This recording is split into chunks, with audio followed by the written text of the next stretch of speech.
established rich coming right back at you. I'ma say this right off the top. This one right here is a perfect example of how fast your image can change when your words don't match your intent. We talking about LaRussell, somebody who built his brand on positivity, community, and being a different type of voice in hip hop. And in one moment, one set of lyrics put all of that under the microscope. Now, before we even deal with the backlash, we got to deal with what he actually said, because words matter, and the way he used them matter even more. This record, and I sent it off to my engineer, and he calls me.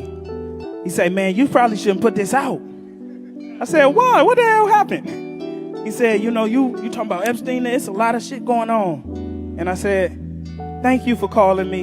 I'm finna drop this. Perfect. And neither is the president was guiltier than a nigga hiding evidence. You can't be mad that they heated if you don't let them vent. Even the devil was heaven sent. Even Malcolm was heaven sent. Even Martin was heaven sent. Even Kanye was heaven sent. We all heaven sent. Donald too. We all heaven sent. Epstein too. We all heaven sent. Adolf too. We all heaven sent. Now, after watching that, you can't say he didn't know it was going to be a problem. His own engineer told him not to put it out, and he decided to go forward with it. And that right there is where this whole thing starts. Not with the backlash, not with the internet, but with the decision. He used the word heaven sent and attached it to names like Hitler and Epstein. And I don't care what your intent was, that word don't work in that context. Because when people hear heaven sent, they think about help. They think of relief. They think of somebody showing up in a moment when you needed them. If your car break down and somebody pull over to help you, that was heaven sent. If you down bad and somebody pay your rent, that was heaven sent. But somebody who caused pain, trauma, and death, heaven sent does not apply. And that's where the disconnect happened. Now, some people are trying to say he was speaking from a spiritual perspective. They want to say he was talking about everybody coming from God. And yes, I can understand that idea. But the way you communicate that idea matters just as much as the idea itself. Because if your words create confusion, then you didn't deliver the message right. And that's exactly what happened here. Now, here's where the story really shifts. Instead of stepping back and clarifying what he meant in a way people could understand, LaRussell went the other way. Hey, the past few days, I've been working, so I ain't got to really be on social media. I cut my I schedule it and I post and I get into the world. The homies briefed me yesterday on all the outrage. And my first thought was, ain't that slow. But I go and look and that's slow. Just listen to the music.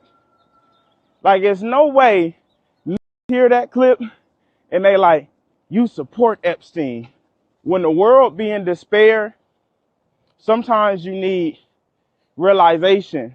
And that realization for me through this song was like, damn, the same God who created Martin Luther King and Malcolm X, who did so many great things, is the same God that created Donald Trump and Jeffrey Epstein, who did so many evil things. And it's crazy the range of what a human life is capable of. It's capable of changing the world and detrimenting the world.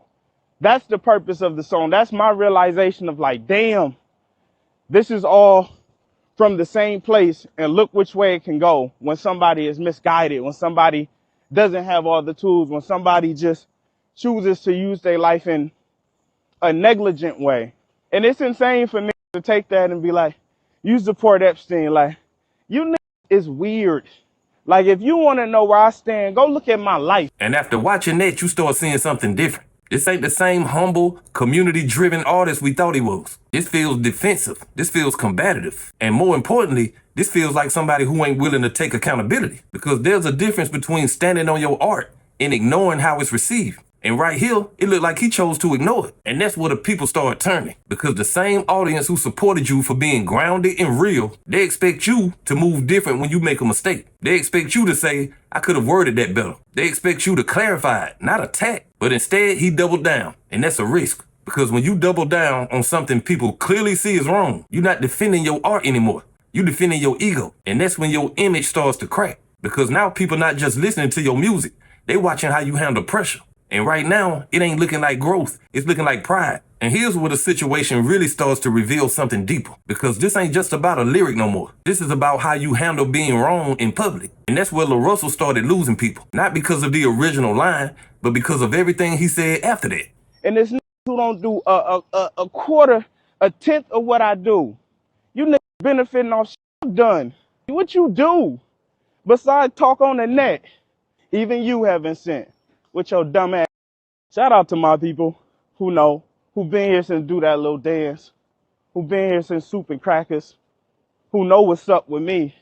And shout out to our new niggas who just been waiting for a reason to hate a nigga.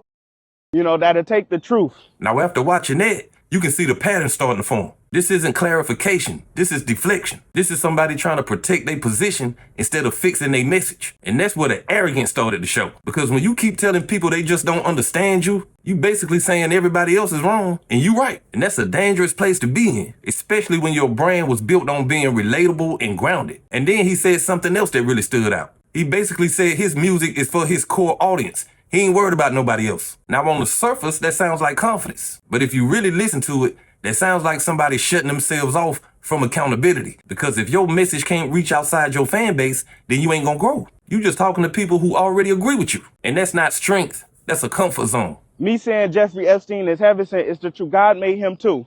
A lot of you be so religious and so spiritual and so righteous, but this is what you do with your time and your effort. Hey, don't be free as no artist. Don't say whatever message is delivered to you. Don't write what come to you. Don't share what you think about the world. You know how stupid that sound? Y'all insane. You become master so fast. Boy, you better watch your mouth. Boy, you better watch what you do. It's even retarded in there like, man, you be at schools around kids. Yeah, changing their life and helping them become something and giving them journeys and careers and an example of what they could be. What you be doing for them? Your kids don't even like you. You niggas just like to be triggered. And anything can trigger y'all. Anything can move y'all niggas. The simplest thing, just hearing something, can move you and get y'all to rally against a nigga who in his community giving back. A nigga who buying out grocery stores. A nigga taking kids to get shoes and get clothes. A nigga who buying out restaurants. A nigga who helping out the homeless. And now it's getting worse. Because at this point, it's not even about the original controversy. It's about how he choosing to respond to it. His tone getting more aggressive. The energy getting more dismissive. And that's when people really start backing away. Because they not just hearing what you say. They watching how you move. And when your response starts sounding like, if you don't like it too bad, that don't build respect. That creates distance. And then you got Van Lathan stepping in. That's the kind of thing that I was trying to understand. What I did understand is he does not know the definition of heaven sent. Right. Well, this is a thing. So he did come out and a couple of weeks ago, and there's never anything in a vacuum. Some of the hate that LaRussell is getting right now, and guys, there is no two ways about it. Yeah. This was a breathtaking unforced error from LaRussell. But if we're trying to put Adolf Hitler and Jeffrey Epstein and Donald Trump in the same sentence with Martin Luther King Jr., we got to go a little deeper. Yeah. Okay. Do we understand, like you said, heaven sent means something that happened, it comes from heaven. It's like a blessing. It's like a blessing. miracle. Right. So now, that's if, not what, if that's you not who say people that are. Jeffrey Epstein was a blessing, brother, we need the equation. You got to show you one. Okay. Or if you you're gotta, saying you gotta, created from God, like if that's what you're trying to mean, you need a better explanation from it, and then you need to explain that they're hellbound.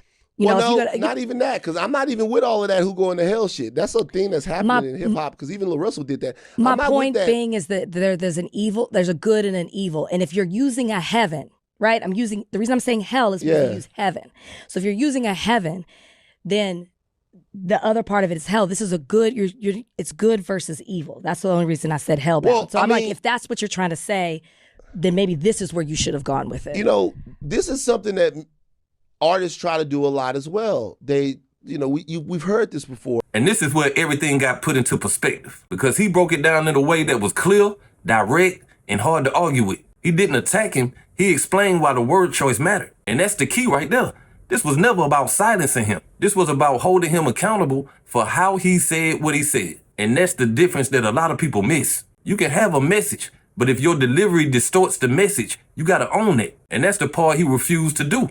And when you refuse to do that, people start looking at you differently. Because now it looks like you care more about being right than being understood. And that's where his image starts breaking. Because the same person people saw as humble and grounded now starts looking like somebody who can't be checked. And that's a big shift, especially in today's culture, where people don't just support your talent, they support your character. And when your character comes into question, everything else is gonna follow. Now let's bring it back to that word, heaven sent. That word has a meaning. It means help. It means relief. It means something good showing up when you needed it. And that's why people reacted the way they did. Because you can't take a word that represents hope and attach it to people who represent pain. That's not misunderstood. That's misused. And once people lock in on that, it don't matter how you try to explain it after. The damage is already done. And this whole situation turned into a lesson, not just for him, but for anybody with a platform. We got to be careful with our words. You got to be even more careful with your response, because one mistake can be fixed, but how you handle that mistake is what defines you. But hey, that's just my opinion. What's yours? Like, comment, subscribe. Establish Rich. I'll be back with another one. Peace.